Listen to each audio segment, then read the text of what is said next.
Detroit is a city where art, music, and social justice intersect. Detroit has been an engine of innovation in so many different ways for a century now. We just created so much Black culture in Detroit. Like, it's a lot of American culture that was created in Detroit. Talent runs deep in the DNA of Detroit. We have a reputation to not be pressed about celebrities because everybody's famous here. Everybody in Detroit is a celebrity. And you're in Detroit right now, right?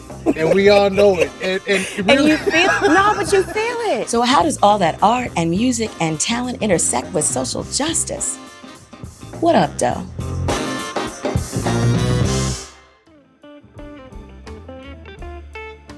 Sonya Mays and I go way back to law school. She returned to Detroit to help guide the city through its bankruptcy. Now she's focused on ensuring the city and its artists can thrive through smart urban development. Sonya. What up, though? It's so lovely to see you and be with you. Jerika, I cannot believe we're here in Detroit talking about your work at the National Urban League, my work here. Well, I was about to say how many years after law school, but I'm not going to do that. Oh no, don't age us. No, you can't do that. No. A few years ago. You know, today Detroit is almost 90%, almost 80% Black. So this is one of, if not still the Blackest city in the country. But to me, it's always been more than that, right? So when I grew up in a space where I only encountered leadership that looked like me. And you know, for the trajectory that I ended up going on in life, that just was so powerful. Like, it was just so powerful coming into maturity and into adulthood, not really being birthed in the language of a minority, right? Like, not really being socialized as if, you know, Black is the other, right? Detroiters will tell you that that is one thing that we want to preserve, right? We want the city to be more prosperous. We want the city to be more inviting. We want the city to have more amenities. But we also want this to continue to be a place where Black families can thrive and you know, realize their you know, Full potential, there we go. Their dreams. So I have to ask, is housing political? Is housing political? Housing absolutely should not be political. I approach it from a nonpartisan standpoint. Housing is one of the things that touches everybody in this country, period, full stop. Affordable housing is a conversation that is affecting more and more people across the country. We are not going to solve that if we are in our siloed political spheres. We need to come together and figure out solutions that work for everybody along a political spectrum, but I absolutely reject the idea that it should be either politicized or partisan. We'll never find a solution. And further, as a developer in many communities across this country, we get stigmatized, right? And there is no solution to affordable housing that doesn't include developers. And so, you know, like, wherever that also falls on kind of a political spectrum, I think people should reject that and really focus on solutions, which is building as much affordable housing as quickly as possible everywhere across this country. Do you see housing as a human right? I am oriented around this idea that each of us has an absolute obligation to unlock as much human potential as possible. If you think about over the course of humanity, how much human potential has been wasted because we marginalize and exclude people, just imagine what we could have solved by now, right? Like, we could have figured out so many cures for cancer, et cetera, if we hadn't been marginalizing people of color, women, for huge swaths of our history. So that is my personal orientation. And for me, housing is safety and security in housing are fundamental, foundational for unlocking human potential. And so I do see it as a human right.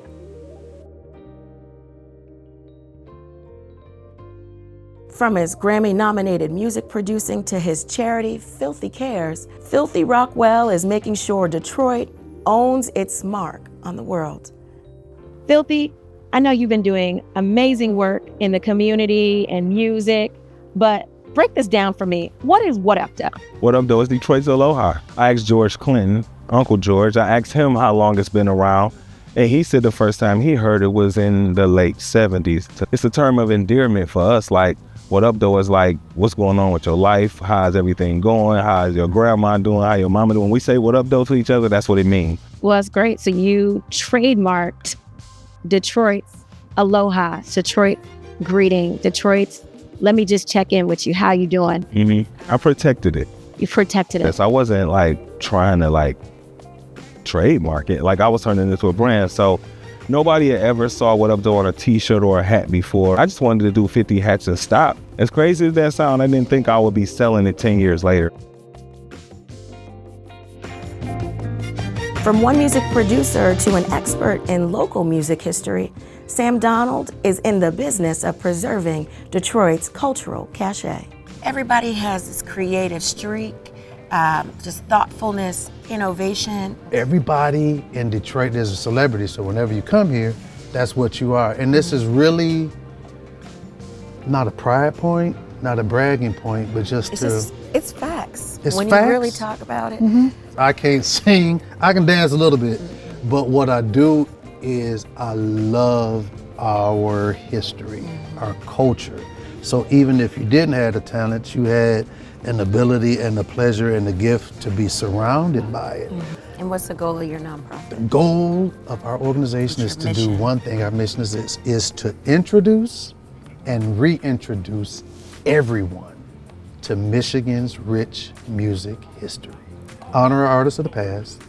It's to celebrate our current artists, and it's to develop and train our artists of the future. So we're Detroit Musics, M-U-S-I-X, because in the history of recorded music, our 6 genres of music, of which Detroiters have excelled.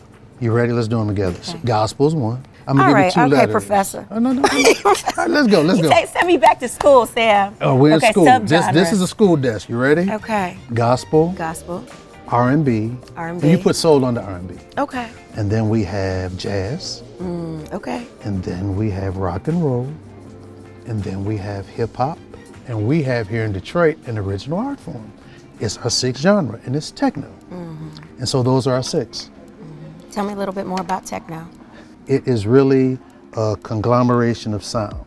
That's what makes Detroit unique. We have the German electronic sound mixed with the Detroit funk and a little bit of jazz when it gets a little bit mellow.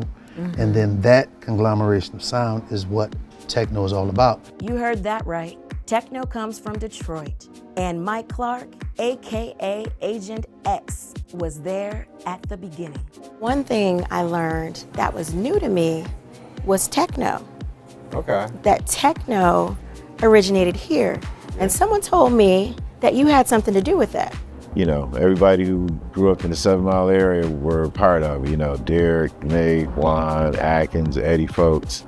And basically, you know, Juan Atkins was the creator. He had his group Cybertron. It was Eddie Folks who pressed the start button on a drum machine. And when he did that, we still was kind of like, what? You know, because all we heard was beats. Then he took the needle off the record, changed the whole game. It's a bunch of cavemen looking at fire. We was like, you know, the whole 9. Detroit's musical roots run deep, and according to Sam, it's never been separate from politics. I have to take a step back and just ask you, is music political? When it's intended to be. Back to the whiners and gospel. Let My People Go dealt with apartheid. Martin Luther King Jr. recorded the I Have a Dream speech. He did it first here in Detroit, and then he recorded it for the Motown label. And then here we go with straight up and down political music from Motown. Okay. The What's Going On album by Marvin Gaye. Marvin couldn't take what was going on in Vietnam. His brother was writing them letters. He soaked it in, and then Obie Benson from the Four Tops met up with Marvin at his house. They were going to play golf, and he was like, Marvin, I got a song. And they worked out what's going on. And it was so political at the time to where Berry Gordy, when he heard it, he liked it, but he wouldn't let Marvin record it because, again, this was the sound of young America. Marvin believed in what was going on politically at the time so much, he refused to record anymore for Motown. Berry gave in, and we got like a masterpiece that still speaks to what's going on today And then you had guys to techno. You had guys like Mike Banks and Underground Resistance. Their story is that before the wall went down and before they tore that wall down, they said they would go over to Germany, to Europe, and they would throw their records across the wall. Wow. And so they take credit for helping getting that wall torn down. Your music makes a statement even when it isn't just saying, vote for this person, don't vote for that person, do this, don't do that. Just the energy of it really informs and it powers. And when you're lifting up love in a time where you see everything but that and chaos around you. Wow. What? Your nonprofit, Yes. mission accomplished every day. Thank you. We're having fun every day, really.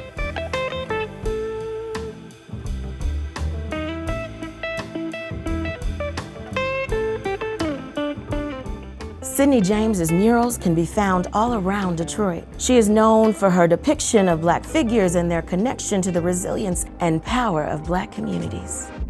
So how large is this? I don't know, this might be the largest mural I have seen in my life. This is 8,000 square feet. It's actually relaxing up there when you're on the equipment. I had a team of 5. We were working on multiple things at different times. How long did it take you? 5.5 days. 5.5 days. 5.5 days.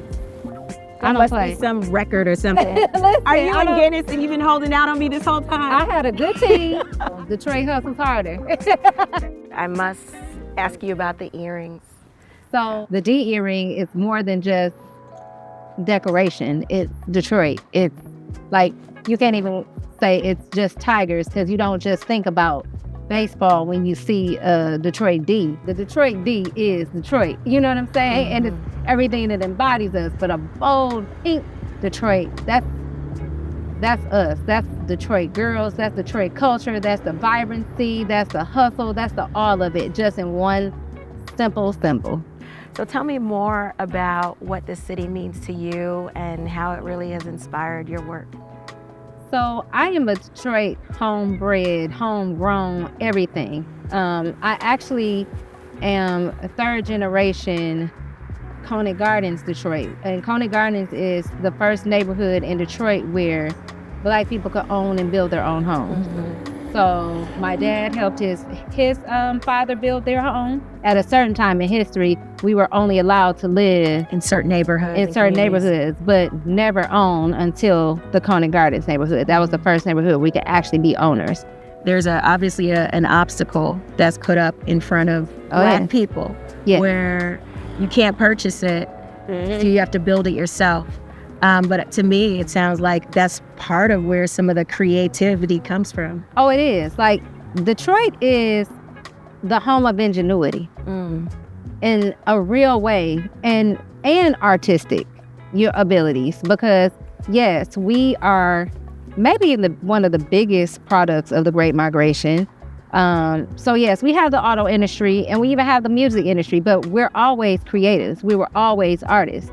And everybody worked at the plant because that's how you got your money. But when you're at home, you're an artist. You know what I'm saying? You're creating something. You're figuring something out, whether it's a mural, whether it's you figured out how to do mechanics for your own vehicle, whatever. Or you're the Funk Brothers leaving the plant, going straight to Motown to do the beats.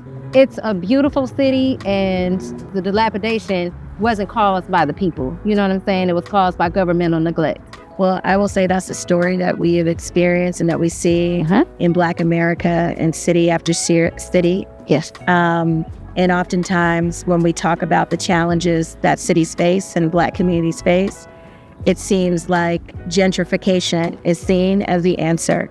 Right. One of the things I love about Detroit is when we think about it, it seems like it's the home of Black entrepreneurship. Man. It's like every time I come back, I just see something amazing changing and happening with the city. Throughout the bankruptcy, throughout, whatever the dilapidation is, artists were still here. You know what I'm saying?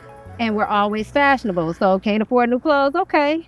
You're going to make something. Yeah, you're gonna upgrade your old ones. You know what I mean? So those ruin porn pictures of Detroit is really what people salivating to come here and da-da-da-da-da.